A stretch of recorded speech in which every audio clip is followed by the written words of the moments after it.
Today I show you an unboxing of the TRENDnet multi-gigabit switch, and it's a 6-port multi-gig switch they call it. These are 2.5 giga ports, and then there are also SFP ports for 10 giga connections. So 2.5 RJ45 ports, classic Ethernet cable connections. Then I have the SFP plus 10 giga SFP ports, SFP plus ports, and I'll use these G-Tech 10 G-Tech transceivers, and I hope they work. It's all metal, no fan. I have an older switch, same from TRENDnet. Probably have that TRENDnet switch for 20 years and it's always worked. So when I wanted to buy a new switch, I went for TRENDnet again for sure. And this is the model TEG-S562. That's the model number. Some information here, the serial numbers and the hardware version. That's the barcode. They also show the solutions. They have the network cards, SFP plus modules, and industrial solutions. I don't really need it for industrial solutions. This is for home. I use it. Designed in the US. Okay. Here we have the brand here, TRENDnet. Then on the side, the same information about metal housing support. There is a support number there, so that's nice. So it's 6-port multi-gig switch, 4 2.5 gigabit ports, 2 10 giga FPS plus ports, and it's compliant with these standards, and it's also compatible with the gigabit connection, but I don't see 100, so maybe I need to keep the old switch around. 60 gigabits per second switching capacity. I'm not really sure how good that is, but I guess it's okay. No fan, that's great, and it can be mounted on the wall. It includes the switch itself and a power adapter, 12 volts, 1 amp, and the quick installation guide. And I want to show you the back of this here. So that's how it's supposed to be set up. So this is the whole network setup, and that's the switch here. Okay, I guess everyone could, you could use it in many ways, but I will use this to connect 2 computers or 1 computer or a NAS through the SFP plus for 10 gigabits per second connection, and to the rest of the network with 2.5 giga, so upgrading from 1 gigabit to 2 gigabits for the whole network, and then 2 computers will have extra speed. And so this is in different languages here. Okay, let's open it probably from this side.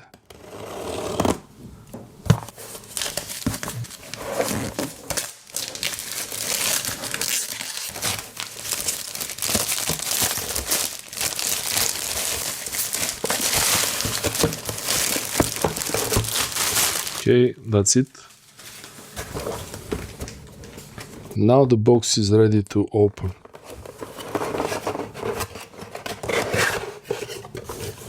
Oh, interesting. Okay, we start with the safety notes. Safety note. Okay, danger, overheating. So no sunlight. Try to put it in a shady spot. Try not to cover any parts of it while it's working, which is just common sense. And different languages. Quick installation guide, and which one is the one we have here? S562. S562. Let's see. So get some declaration of conformity. It's usually things that they have to write. Limited warranty.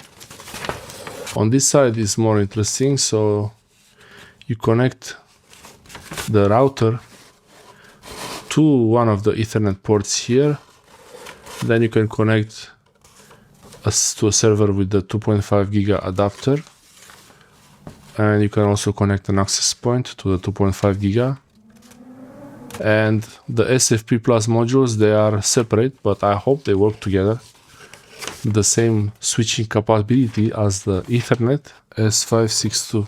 This is the one we have here, and power on green is on and off is power off.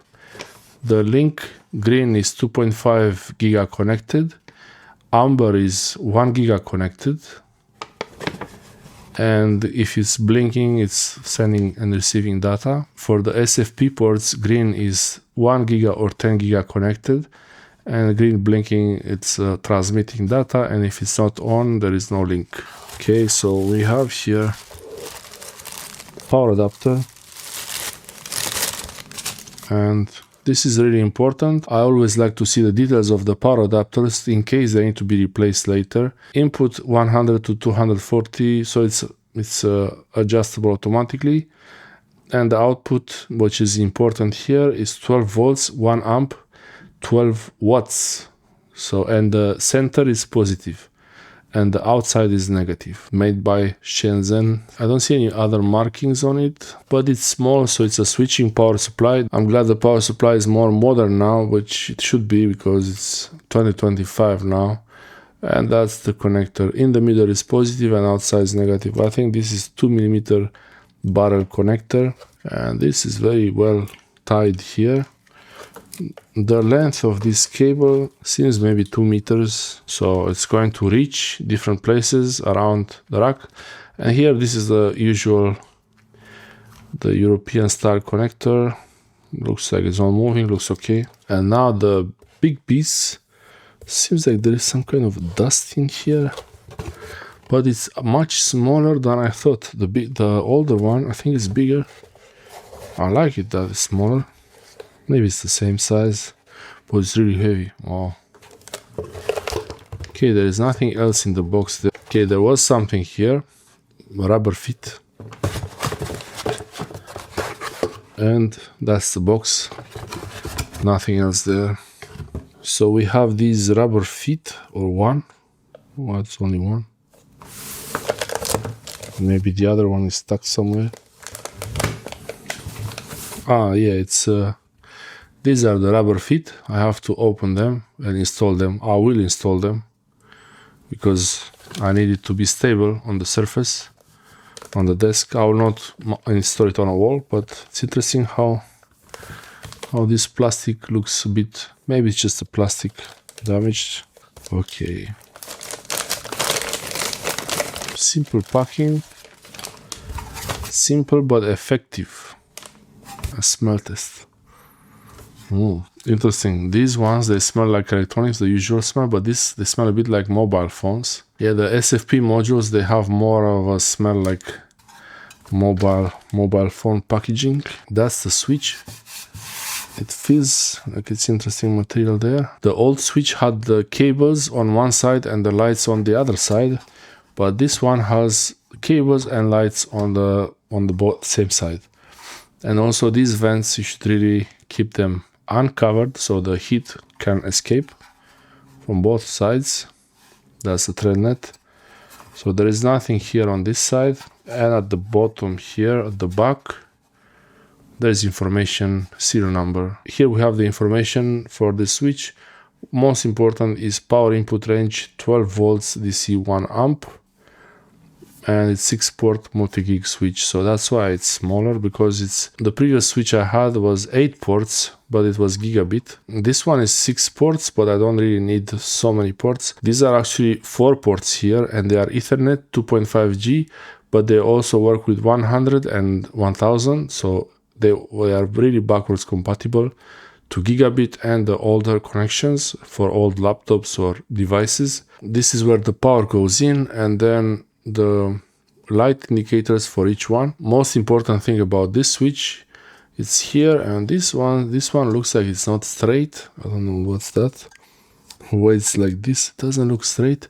This SFP module here looks okay, but this one looks a bit bent. I don't know. I guess it's fine. I hope it's fine. I'll try to install one of these SFP modules in it, see how that works. So this is a SFP module from 10G-Tech. Okay, I'll try to install this SFP module in there. See, the contacts at the back are below and these ones above, so it should go in like this. I'll plug this one in, so it goes in. and it locked. Okay, so this one is locked and I can unlock it. It should come out.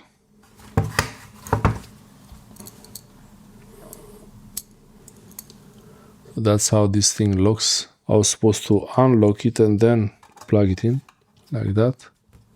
So unlocked, then plug it in and then lock it. Okay, so now it's connected. I want to try and plug it into this one, the second one.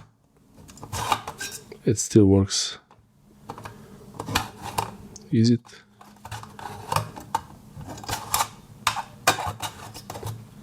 Yeah, the first one goes all the way, but the second one, not so much.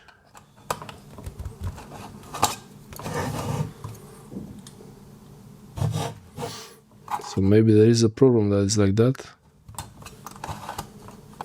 Yeah, I think it's catching on this edge here. I just had to move it a little bit and it's okay. So I plug it in and now it's locked. So it won't go anywhere. Those are the SFP modules installed, ports 5 and 6. So I could have here 2 SFP modules plugged in.